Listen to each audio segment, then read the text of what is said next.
This is problem 7.86, and it is on page 405. For the beam and loading shown, write the equations of the shear and bending moment curves, and then determine the magnitude and location of the maximum bending moment. So the particular one we're interested in, this is a description for two problems, is 86, and that beam looks something like this. We've got a distributed load with an initial value, W naught, on one side. We don't know what that magnitude is, doesn't really matter. That goes to 0 at the other end. And the beam has a length L. It's simply supported, so it's pivoted on the left-hand side and has roller supports on the right-hand side. Okay. The only points listed are point A at the left and point B at the right. And if you think about this, you'll realize that the resultant of the distributed load is just W naught times L divided by 2, because it's just the area of that triangle. So W naught times L would give us the area of a rectangle, divided by 2 gives us the area of the triangle.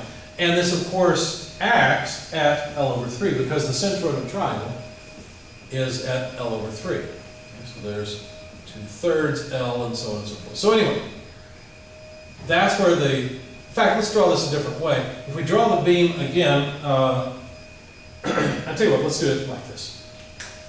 Let's put it in a different color, because I'm going to need the space. So at L over 3, which is about there, we have our resultant of W naught L over 2, and this spacing is just L over 3, where L is the total length of the beam. Hopefully that's not too confusing. Of course, there will also be reactions A and B at either end, which we should consider. So let's sum moments about A, taking counterclockwise as positive, and see what we get. Sum moments about A, rather than dealing with the distributed load, we will work with the resultant. That's the whole reason for calculating it. And it looks like we've got a negative or a clockwise moment due to the resultant, W naught L over 2, times its moment arm, L over 3. Okay? But then there is the reaction at B that causes a positive moment, so plus B times L, and that's it, the sum equals 0. Now notice that we can cancel an L throughout, and if we solve for B, we'll find that B is equal to 1/3 W naught L over 2, or in other words, it's L W naught over 6. So there's the reaction at B, L W naught over 6. So if we have W naught L over 2 here, and L W naught over 6 is taken up here, then that means from a sum of forces we can figure out A. So if we sum forces in the vertical direction, I won't bother doing that, I'll just write it down. We must have just L W naught over 3 here, because 1/3 plus 1/6 equals 1/2. Okay? So there's the reactions at A and B. Wish I'd put them above the axis, but oh well. Now, we'd like to make a shear diagram. Now the shear diagram is a little bit difficult. Not too bad. We don't have any numbers here really that we're dealing with. The shear has to begin at the value of the reaction. So L W naught over 3 is the beginning value of the shear, and it has to end on the negative side down here at L W naught over 6. Now, that's just because of the end conditions, but how would it behave between those 2 points? Well, it's certainly not a straight line, because the distributed load is larger on this side than it is on this side, so it's going to curve down something like this. But let's see how that would go. The change in the shear is equal to the integral of the negative of the distributed load dx. Okay? So if we want to apply this to our problem, what we really need to do is get an equation for this line. W of x equals what? Well, let's see if we can figure that out. W of x would be, we need it to be W naught over here and 0 over here. So if we multiply W naught by x, that doesn't work for us because that would give us a maximum value here, it'd be opposite. So we want the opposite of this. So we really want, so that doesn't work. What we really want is W naught times 1 minus x, right? Let's check and see if that works. If x is 0, we get W naught. If x is equal to, and not 1, it would be L. If x is equal to L, well then we get 0. So that works.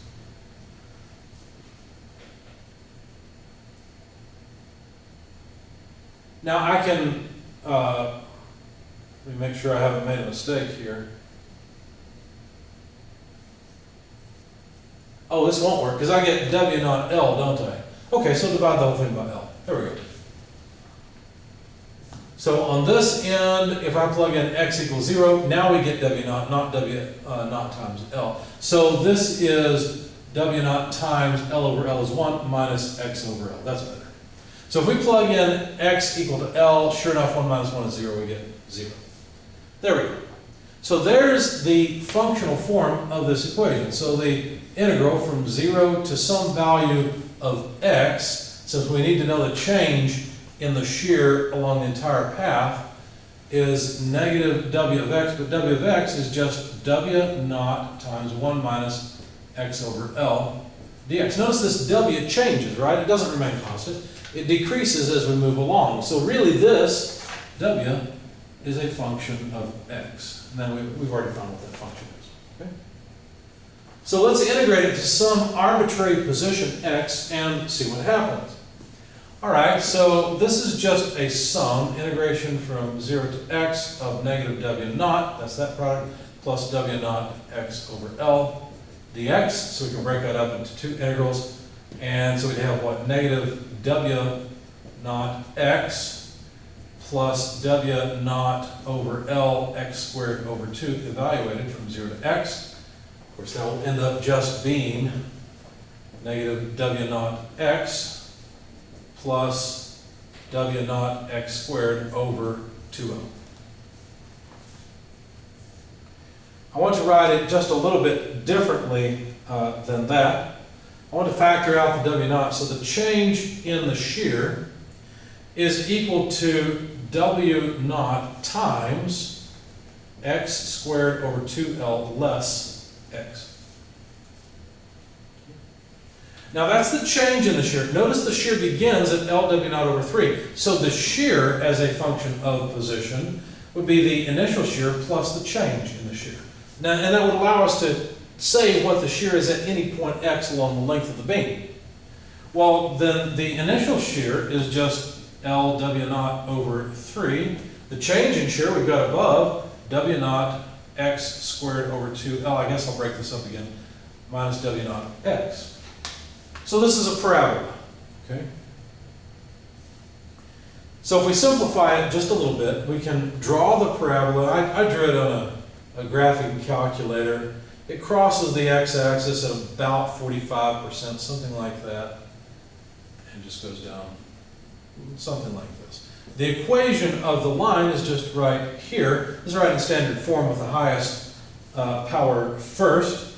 So W naught over 2L x squared, that's this term, minus W naught x, that's this term, plus L W naught over 3.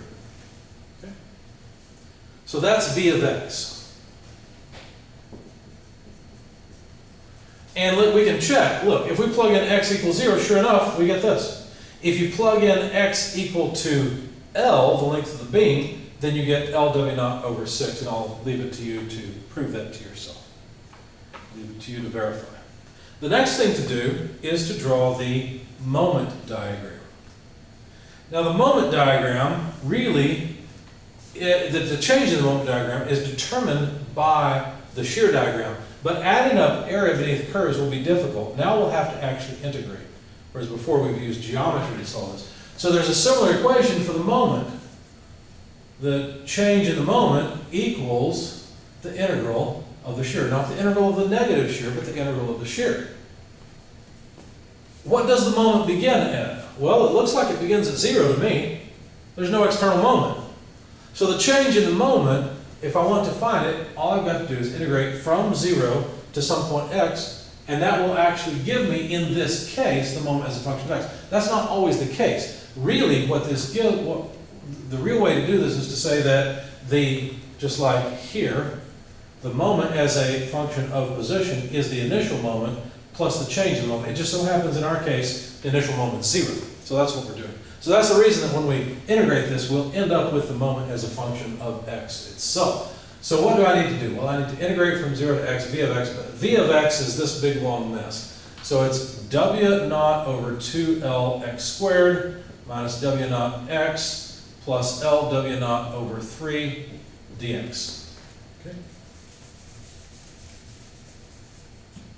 All right, so just integrate it term by term. We'd have w naught over 2l x cubed over 3 for this term, minus w naught x squared over 2 for this term, plus l w naught over 3 times x, all evaluated from 0 to x. Okay. The 0 nicely will mean that we'll have nothing to subtract off, so this will simply be w naught over 6l x cubed, just putting the 2 and the 3 together, minus w naught over 2x squared plus l w naught over 3x. So that should be the moment as a function of position. Now, if you graph that equation as well, it looks something like that. I'm not drawing it very well. It's concave down the whole way. But the equation, the moment as a function of x, is literally that. It's w naught over 6l x cubed minus w naught over 2x squared plus l w naught over 3x. And that's it. That's the equation for the moment as a function of position. We can verify that this works. If you plug in x equals 0, sure enough, you get a 0 moment. If you plug in x equal to L, you also get a 0 moment because, well, let's see if we can do that quickly. If x is equal to L, then that's L cubed, right? So L will cancel one of them. We'd have w naught L squared over 6. If you plug in L here, you'd have L squared, and so you'd have minus half w naught L squared. So basically, we've got 1/6 minus 1/2 so far with w naught L squared outside. Plug in x, you get an L squared w naught, not a surprise, plus 1/3. And look, 1/6 plus 1/3 is a half, and everything cancels. And sure enough, we get a 0 moment out at x equal to L. Okay. And this maximum point occurs here. We could find it. Let's see, but I didn't, so I'll leave that to you to find that point. It'll be in terms of the variables we've been given.